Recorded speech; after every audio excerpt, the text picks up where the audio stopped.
Hello po sa inyo lahat. Ako po si Ed and welcome to my channel, Ed Speaks. Siguro naman aware na kayo sa nangyayaring bangayan ngayon sa Senado at sa Kamara. No, tungkol nga po ba talaga saan yun? Bakit sila nag-away doon? Pero bakit minamadali? No? Bakit yung pinag-usapan po kasing deadline initially is March before magkaroon ng Holy Week break ang Senado at ang Kamara. Okay? At bakit pinapareveal ni Congressman Dalipe kung ano ang stand ng mga senador, kung pro or anti-chacha ba talaga sila, pero doon tayo focus muna sa kung bakit minamadali, bakit before Holy Week break sa March, ano meron sa March, ano mangyayari sa March. Okay, ito po ang mangyayari sa March, ito lang po yung pinakamalapit so ayan, ito yung reference. Yan. Okay. Biden sending presidential trade mission to Philippines on March 11. Written by Joyce Ann Rocamora, January 13, 2024, 6:40 a.m. Philippine News Agency. So, yan. Okay. Manila, United States, President Joe Biden is set to send his first trade and investment mission to the Philippines on March 11, the White House announced on Friday. So, magkakaroon daw sa March 11 ng trade investment mission na galing sa US, papadala ni President Biden. In a statement, White House National Security Council spokesperson Adrienne Watson said the delegation would be led by Secretary of Commerce Gina Raimondo and will be in Manila until March 12 to engage with Filipino stakeholders. So, yun, March 11 to 12, nandito sila sa Pilipinas para kausapin yung mga Filipino stakeholders na gagawin nilang trade and investment mission. Okay, ito may importante rito. President Joseph R. Biden Jr. today announced he will send a presidential trade and investment mission to Manila, Philippines, March 11 to 12, 2024 to enhance U.S. companies' contributions to the Philippines innovation economy. Ano po ba yung innovation economy? Yan po yung mga businesses na wala pong physical or traditional way of doing business. Halimbawa po, yung mga Grab, yan, Food Panda, yung Angkas, Joyride. Companies po sila na hindi po traditional na nagmamanufacture ng physical products o ano man, kundi kinoconnect lang po nila yung mga clients to sa existing may asset na po. Halimbawa, Airbnb, wala naman po sila pag-aaring hotel, di po ba? But then again, nagkakaroon sila ng business by engaging, helping customers or clients engage to certain businesses. So, ganun po yung sinasabi or ganun po yung how innovation economy works. And then next, connective infrastructure. May dalaw pong kinukunote itong connective infrastructure na ito. Since we're talking about infrastructure, physical po ito building. So, pag sinabi natin connective, kung ano yung nagko-connect, ibig sabihin po, kasama dyan yung internet. And then, sa mga non-digital po, yan po yung mga roads, bridges, sidewalks, kalsada, yung mga ganon. Kasama na po yung railways. Okay? And then, what else? So, dun po sa dalawang pinag-usapan natin ngayon, siyempre, mag-generate po yun ng trabaho. Hindi po ba? Hindi lang po yung foreign investor ang kikita doon, kundi yung mga kababayan natin, yung mga maliliit, lalo na yung mga rider, lalo na yung mga piyon. And then, meron pa po, hindi po tapos, clean energy transition. Pag sinabi pong clean energy transition, ang pinag-usapan po rito, yung transition from fossil fuel to clean energy sources, katulad ng bawa ng nuclear, solar energy, wind energy, ocean energy o yung wave energy, thermal, geothermal energy. So yun po, yung mga renewable energy. Ano po ang meron dito sa renewable energy natin? Siyempre, bukod sa magtatayo rin po sila ng mga structures, magre-renta sila na or bibili sila ng lupa. Yun po isang pinakamalaking usapin dito yung 100% land ownership. Pwede naman daw po yun, sabi nga ni Congressman Salceda, pero merong lagyan ng limitation, may restriction. Pwede natin lagyan ng ganun yun, as provided for by law. 100% ownership, pero depende sa atin, halimbawa, nakita natin na medyo threat na sa national security. So, siyempre, lagyan natin restrictions kung ano yung pwede nilang gawin dun sa lupa at hindi. Nasa atin yung bola dun. So, again, since meron pong mga infrastructure dun, kailangan na naman ng mga manggagawa dyan. And then, yung pag-maintenance nun, and then yung operations. So, again, hindi lang po yung foreign direct investor sa makikinabang, kundi yung mga magkakaroon ng hanap buhay yung mga tao, aside from the fact na pag nagkaroon tayo ng cheap energy source, yung manufacturing po natin, gaganda magiging sigla po. Kasi makakapag-produce tayo ng murang produkto dahil mura yung kuryente yung ginagamit natin sa production. No? Isa lang po yun, pero malaking bahagi po, no? Sa pagta-transport, logistics ng produkto, bukod pa rin sa actual na manufacturing. No? Kaya malaking bagay po yun sa ekonomiya natin pag meron tayong maganda or murang source ng energy. Okay? And then what else? Critical mineral sector. So pinag-usapan natin dito yung mga minerals, mining. No, yung mining po, magiging active po yan. Magalaki po ang magiging contribution yan sa ating ekonomiya. No, aside from magkakaroon ng trabaho yung mga minero, yung mga maliliit nating kababayan, yung pong giging active natin, no, ng ng mining industry natin. So marami po mag-i-invest dyan sa mga mining businesses. Aside po ron, isa po kasing critical yung sabihin dyan, syempre, hindi po renewable ito eh. No, yun nga po yung sinasabi ni Senator Hontiveros, no, na kailangan protektahan. Ang tanong po kasi dyan, pag yung pong critical minerals na yan, ginagamit po yan usually sa technology, sa aerospace, aerodynamics, paggawa ng computers, no, semiconductors, mga microchips. So, pag hindi na po uso yun, wala na pong silbi yung minerals na yan. No, parang katulad natin ngayon, ang buong mundo nagsishift na sa clean energy. Pero tayo, nag-uumpisa pa lang tayo mag-drill doon sa West Philippine Sea ng mga fossil fuel. Ganun po tayo delay.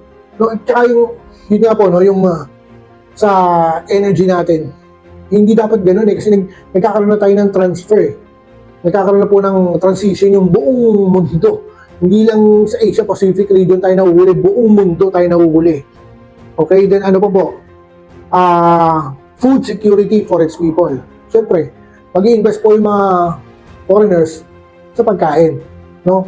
Ano po ang una may ginabang dito? Most probably, yung agricultural regions katulad ng Mindanao and then Central Luzon. No? Central Luzon, Visayas, Mindanao. Yan po yung mga magiging kasi nga po, di ba, yung Mindanao, siya yung before pa na ina-expect natin gawing food basket. So, yun. Kasi na po, hindi pantay mukha ko, yung ngipin ko kasi huwag yung tindihin yung pagmumukha ko. So, yun. Tuloy natin pagbasa. Saan na tayo? She said, no, food security for its people, she said. The visit, she added, would reinforce the Philippines as key hub for regional supply chains and high-quality investment. So, ano po yun, no? Magiging sentro po tayo ng kalakaran. Key hub. Sa atin po magdadaan lahat ng mga involved sa regional supply chain. No, magiging active din po sa atin yan yung mga EPSA, yung mga ports natin, magiging active yan, and then mag-generate din po ng income for the entire economy. High quality investment, pag sinabing high quality investment po, tinutukoy po rito yung mga top corporations. No? Pag sinabi natin top 1,000, yung Fortune, di ba, top something 100 or 500 corporations, yun po yung tinutukoy dito. So mangyayari, yung mga stable po na stable na companies na previously existing na maglalaglag po ng investment doon. So magkakaroon po ng expansion. Again, trabaho na naman po yan. No? Tapos tataas yung tax dahil magiging, siyempre, dadami yung pinoproduce nilang goods and services. Again, maganda po sa ating economy yan. So hindi lang po yung direct investor ang kikita dyan, kundi yung mga kababayan natin magkakaroon na naman additional job opportunity. Okay po? And then what else? Watson said, this trade mission follows on Biden's commitment to President Ferdinand R. Marcos Jr. to advance U.S.-Philippines economic ties and internationally recognized labor rights. Philippine Ambassador to the U.S. Jose Manuel Romualdez earlier told the Philippine News Agency that a representative of the U.S. International Development Financial Corporation, DFC, would also be part of the mission. The envoy had previously disclosed that the U.S. has offered assistance for the stalled Mindanao Railway project with financing expected to come from DFC. So yung Mindanao Railway project na nawala ng pondo for whatever reason, ayun, interesado yung US. So again, bukod sa food security, etong Mindanao Railway project, magiging malaking bagay po ito, no? Yung transport ng goods and services from Mindanao to Luzon, diba? Magiging mas, hindi naman to Luzon, pero kasi dikit-dikit yan eh, magkakakonekta yung railway project na yan eh. At least, within Mindanao muna, no? Magiging mabilis yung transport niya. No? Hindi na mabubulok, masisira yung mga, lalo na agri-products natin. Okay? And then, what else? This Biden curated trade mission also comes on the heels of the 123 agreement signing, which will pave the way for nuclear power projects between the Philippines and American providers. O Philippine and American providers, yung pinirma natin ng 123 agreement, which concerns nuclear exchange of nuclear material products. Yung kailangan natin, nuclear projects, matutuloy na. At ito yung mga SMRs yung mga small nuclear reactors. The 123 agreement signed in November 2023 allows the transfer of information, nuclear material, equipment, and components directly between the two states. So yun, yung exchange, yung palitan. Nuclear material, equipment, and components. So yung magkakaroon tayo ng access ng paggawa kaya yung raw materials from US para magkaroon tayo ng stable nuclear energy. So malaking bagay po yun. Again, lahat po ito. Wala akong nakikita rito na masama. Actually, parang nung tingin ko nga rito, it's a complete package kasi from job creation to power generation, lahat na encompass na nito. Hindi yung katulad ng monopolize ng NGCP, yung power generation, tapos, dikta nila lahat. Kung sila nagdi-decide kung kailang, ma-brownoutin o hindi, yung panay grid. Hindi gano'n Kung mayroong competition sila, na mas murang source of energy, hindi sila gagandahan nila yung kanilang services para sa taong bayan. Mumurahan nila yung kanilang services. Kasi may competition Hindi katulad ng monopolize nila, wala silang kalaban. Kanila yung market. Kaya yung sinasabi ni Senator isa dyan, na parang, nga lang, hindi kaya ng Department of Energy, tsaka ng Hindi, malabo yun. Hindi ganun yun. Hindi ganun ang workings. Pag meron silang competition, aayusin nila. Kung ano man yung mga pagkukulang na, kung mabagal sila, bibilisan nila. Kasi magunahan sila masisingitan sila ng competition. So, ito, nung di-discuss ko, lahat ito, manggagaling sa US. Tama? So, kung manggagaling sa US ito, at mabubuksan ang merkado sa ibang mga Westerners, katulad ng mga investor sa EU, Australia, Canada, kung UK, kung sino pang progressive na bansa dyan, which are na willing tayong tulungan. Tingin nyo magugustuhan ng China yon. Kasi right now, halos yung buong market natin manipulated ng China Dominated ng China. Kaya siyempre, pag pumasok yung mga foreign investor na Westerners, magiging kakumpetensya nila yan. Now, on that point, kung tatanungin niyo ako, may involvement ba kung bakit dinidelay yung charter change ang China? Malaki po ang possibility.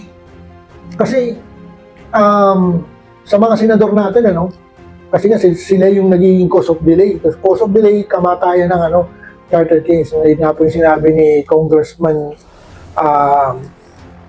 Salbay.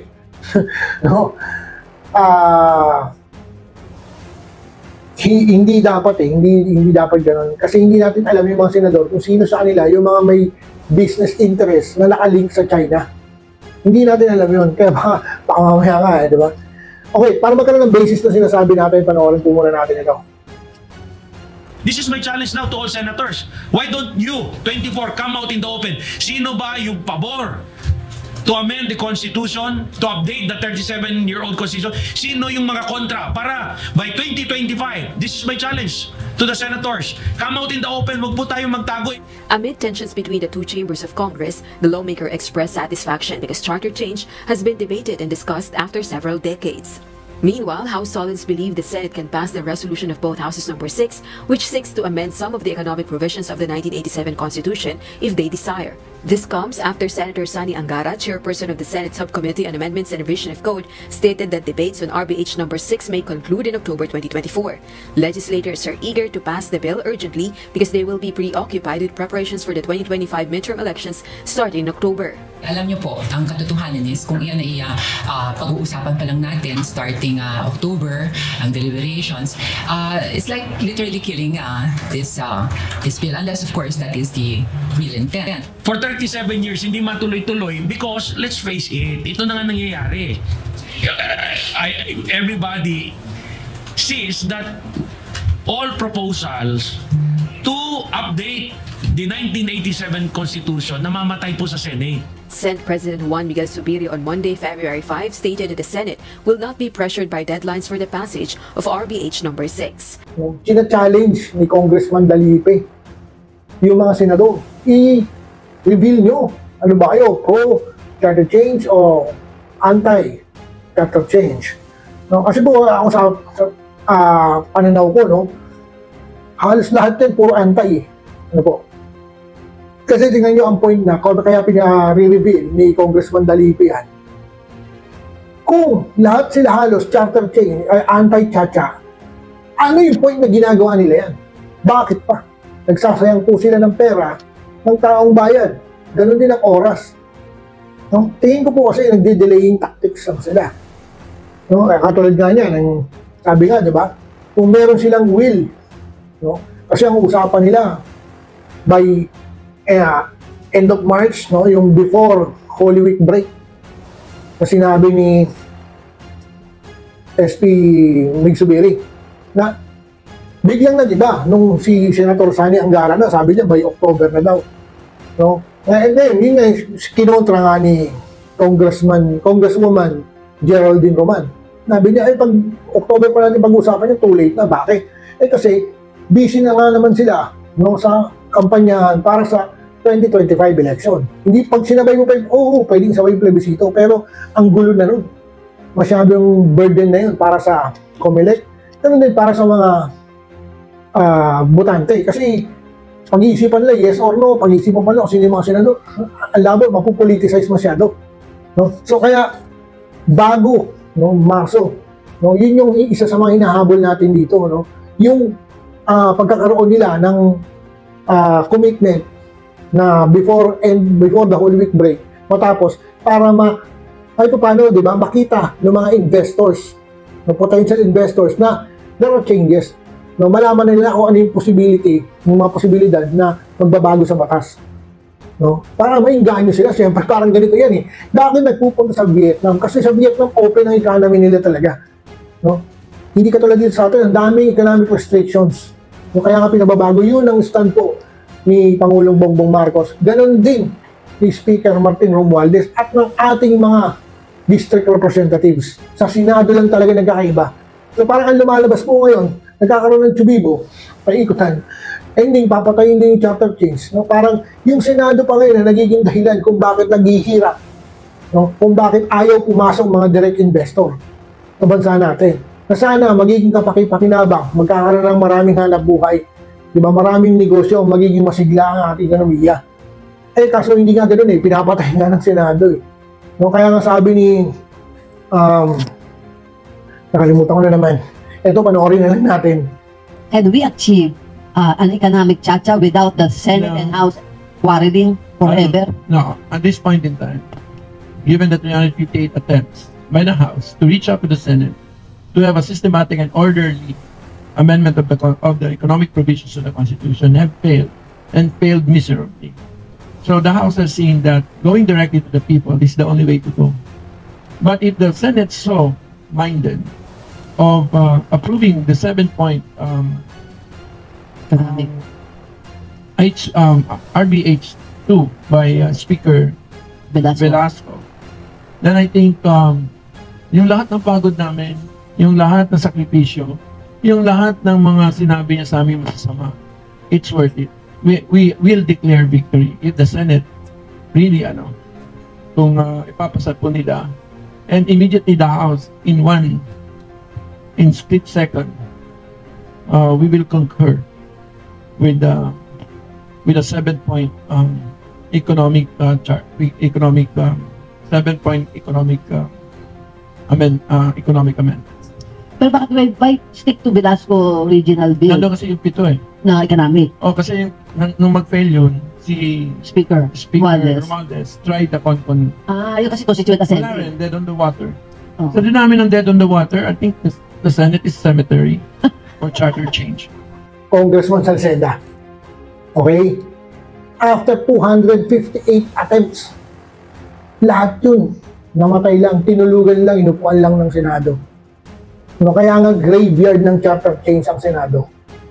No, so I hope ma-realize natin ng ating mga kababayan, lalo na yung mga hindi gano'ng naiintindihan kung ano yung nangyayari, na itong bagay na ito yung napakahalaga po, magbibigay po sa atin ng napakaraming hanap buhay, job availability, ganun din. Siyempre, pag nandiyan na yung mga foreign direct investor,